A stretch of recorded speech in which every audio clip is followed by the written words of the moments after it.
ଏଥର ଜବାବ। ଦେଶ ସୁରକ୍ଷାର ପ୍ରଶ୍ନ ଆସିଲେ ମନରେ ଶତସିଂହର ବଳ ଆସେ। ଶତ୍ରୁର ମୁକାବିଲା ପାଇଁ ଦେଶର ପ୍ରତିଟି ନାଗରିକ ଯେମିତି ବ୍ୟାକୁଳ ହୋଇ ଉଠନ୍ତି,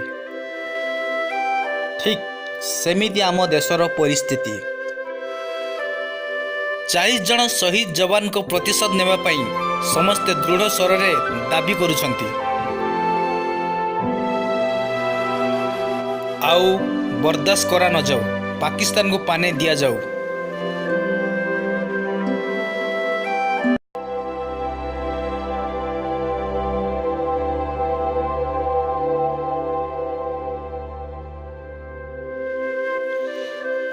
ତଥ୍ୟ ପ୍ରମାଣ, ଓକିଲାତି, ବାଦ ବିବାଦ, ଯୁକ୍ତିତର୍କ ଏସବୁର ଆଉ ମାନେ କିଛି ହିଁ ନାହିଁ।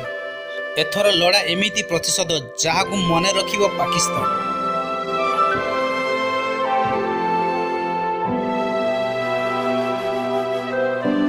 ତେବେ ଏ ଦିଗରେ କ'ଣ ହେବ?